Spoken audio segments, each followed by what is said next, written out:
Machiegni kendo lakteche mapacho ka e jumani nowuok oko kar ywago deko mar chwalo osachgi machakre dwe mar 12 higa mokalo. Mendi wuok kaluwore koda deko mar piny owacho chwalo omenda ne counties makoro mono gi chwalo chendogi mano moting'o chulo jotijegi mopogore opogore. Lakteche kanyakla kod jochiw thieth mamoko koro osebogo ng'anyo kaluwore koda dekono. Penjo maduong' en ni deko mar chwalo chudogi nyalo ketho chenro mag thieth pachoka. E konyowa duoko penjo ni wantiere koda jalup jagoro mar riwruog lakteche ka MPDU mano Laktar Dennis Miskela oimore machiegni e studio Odhiambo masani. Kuma bende wasewinjo ywak ma usegolo lakteche mopogore opogore e counties kuywago deko mar chulo osara. En chakri dwe mar 12 higa mokalo koso sani nitie moko mosechwalnu. Erokamano kuom luonga e studio jal. Wache mag leo kuom oro pesa e sirikande mag gwenge ose inyo jopiny. To inyo jopiny kech ng'eni kok chulo daktari to daktari emo konyo jopiny. To koro mano ng'eni jopiny amikoso negi ratiro gi kech thieth en ratiro mar jopiny. To chakre dwe mar 11 counties bit kok yud pesa kaka ne sirikal ong'iso gi ni bro miyogi. Kech ng'eni tabu ni en nyadiriyo ni pesa mane sirikal owacho ni bo miyogi ne gidagi miyogi chopo kar pesa no makadho ma billion 412 billion. Mane giyagiri bo migi around 385 I think. To kane gidagi medo gi pesa ni to even the little matin mane gibo miyogi ni mana paro kan nene news ka jalup kero wacho ni kata tingi machwadi gi to pesa oge magi brogol. To ko ngeni county wacho ni kata matin mantiere bas miwa wau to koro poko migi to ngeni pesa ni thothne almost atamalo 80 wa pesa miore county en pesa michulo godo weche itizo godo weche thieth ma en chudo gi nyiewo yedhe gi gik makamago. To nyoka koro sani kidhi sirikande mag gwenge ok inyal keto fuel e ambulance wan no chul ji mogik dwe mar 12 ndiko joma osechudo January but en local arrangement ma eno ka county oneno kako yudo pesa moro giloso gi bank ilo ni overdraft. Koro counties moko dhi to wuoyo gi bengi ni ka mshahara poka pesa poko donjo to gi chulo employees from an overdraft ma en very expensive en pesa mang'eny ngeni en loan ti chulo ido gi interest. Koro jo mago counties man ojali jotije gi kini moko wacho ni wan bido na pesa mondo chopi. Koro ngeni ido ka in ngama daktari bogo chuli mshahara to kaini nyithindo dhi school ibende in gi rent mabe ok nyalo wacho ni bo dhi ngiso landlord ni ando an daktari ya ng'ona sibida do sukari bende ok bi supermarket ni an daktari ng'ona bo bichulo ko chula ok timre kamano gi ni daktari be nying maduong ma koketie WhatsApp dwe mag liete gi bende kokigolo pesa ba to daktari mane kata lielo okoywa kata jini to jikeni kala ngani poko chulo dweche 2 dweche 3 to bok diwaj ma teke mbele jini dhi ywak jo gwengu momilugo ka yathigi mosomo ni poko chuli ibo chai bende lakini problems ma dakteche neno e weche mag counties gi is very painful. Ano kwa pejo ginia ni kam mshahara michulowa wuok treasury Nairobi kai ochuna ngomo miyo nyaka pesa ni kadhi ufuk ngate county kule kadonjo ufuka dagi chula direct bas koro ngech payroll bende IPPD in central Nairobi mano gimo miyo ntiere kinde moko mabende owacho ni koro oduok chenro mag thieth e piny owacho mamalo wekete ne jo counties bokwanya ni duok thieth wacho gizo gigania ni los bura kata commission moni kaka teacher service commission kuna ni health service commission manyalo chunge weche mag jo thieth jotije mag thieth just the human resource kende weche mag chudo mshahara promotion transfer ma kende mo ywak ni ya wenyire county gine wonya be ni wan dinde ngino olokwa end month dakteche nurses otingo board gi matawi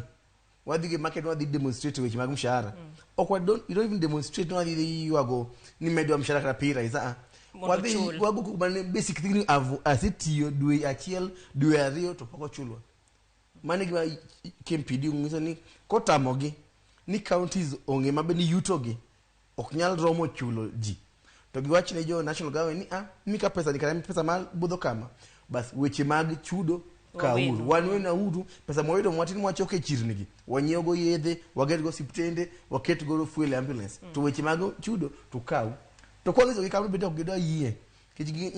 weche mag chudo ni bende kama mibadhi bontiere iluongo ni ghost workers ko payroll mikete jothieth gi ema jo county be soyo osiepe mo kai indi ngenya ni pile ka governor manyino donjo to ni timo list ni golo ghost workers to ka moro ka donjo kendo chaki manyo kana gia ka ghost workers ngato nigi ghost workers yes igolo ghost worker chiel tiketo ghost mameki e gima dhi mbele counties gi emomiyo Lakteche yuak kabisa to gini ngenya jo piny kata quality mar thieth kata manyanza sani king'iyo odok piny nango nikech nitie jomoko mabo wacho ni gini winjo bed ni en a calling en luongo ni mondo koro uchiw thieth ere gimomiyo seche moko koro chunyu jok ne thiedho jopiny en calling mar konyo jopiny to en calling mar dhier ok en calling mar dhi thagri winjo thoth joma somo weche mag thieth gi jokma nokadho penj gin mana every discipline gin prefect gin to ne winjo weche jonyuol mochop kama gichopeno ko gibedi nyalo bedi ni chandri chio sapaga chielo kinyi kidhi skuli somo modi thagri ni Kenya kan tine ni joma winjo maber gi ma jo siasa kendgi gin ma jok ma weche gi ber piny ni jomodo thagre te kelisa ni ni utukaze kamba piny te kuchumi raj to hapo ma jo siasa e weche kas to jo thieth kwa jo ni chulo ruon time tonge and the most painful part ni jogo matie national jo tich mag sirikal kata mane weche thieth matie national tichulo by 20th 25th osechulgi ko ma imagine inda Lakteche ariyo kai ngata chiel tie county ngata chiel tie national government to nyawali tichulo on time juzi njo gol barua moro ni weche mag housing gute ma sirikal gero towns gi ni ntiere kaka imiyo gande civil servants imiyo scheme moro mar yudo utegi e mortgage ma cheap to ndiko ni jo county workers to ni kika apply for mortgage no how do you explain that yes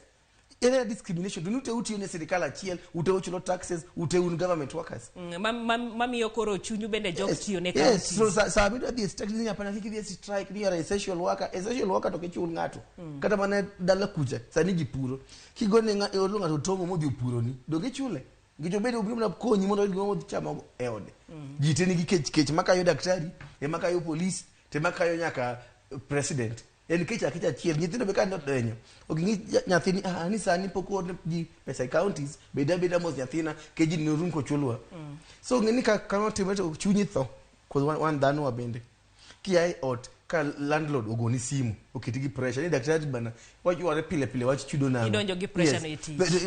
sa kodio stitch tidigi stress no jatube kichopo kucha jatube inoka jatu thagre ya thonge enena pain through and through chunyu atho waol kagi wach ng'anyo ni bukto waol wach ni one day wabro chiwo bodo ka Lakteche odi ka Kisumu county Lakteche sani osedhite we had 32 medical officers 2016 and 32 medical officers the county ma Kisumu sani gin 8 only get the private get the pinje maoko kata mana Nairobi kai nurses mang'eny sani dhi loka mane jo ministry no obago bura ningi dalo so chik moro ni koro ngeti ongecha dhioko to koro ngato kichule mshahara ka oido komo yude msara to ido kamo modhi yude mshahara tipo nitame dhi kuno kwani otim ndade miskela neno ka sama no miwa bende rumo kabisa seche makoro ugolo yuak ni eni seyo uketo ne pinyo wacho mamalo koso mano mar counties sama kori tieko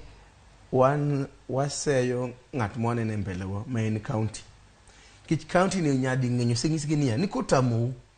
to do kuro acknowledge ni otamu is not bad wajini watch healthcare ni krotamo we kuma ne giacha wadok gikucha mondo joka odil kaji gibele gi wasiemo gi to gisiemo national government ko gidok waduka kuma no wae mondo go wadil gi to unu mudon kuinyo wadil gi ngat mo ng'eyo ni the problem direct ni sani ko nyal deal gi na treasury direct le pontiere ngat mana ni di kai ma fego down wegi wachomre gi jogi ochulo on time ko gichoto deal kod gi direct gin ginyiew yedhe gigero siptende giketo ambulances gik makonyo jopiny weche mag chudo pesa na must not pass through somebody's pocket mondo chup kuma ero kamana inya mano kanyero Dennis Biskela mabende en jalup jagoro mar KMPDU mabende watwak godo e wachno ero mar chudo mar Lakteche en twak mabende ok dhi rumo gi kendie pod gibedo koda twak mopogore kod jokanyo ka gineno wach mar chwalo chudo machalo koda mago wadhi yweyo machuok waduogo gi mamoko kik idhi mabor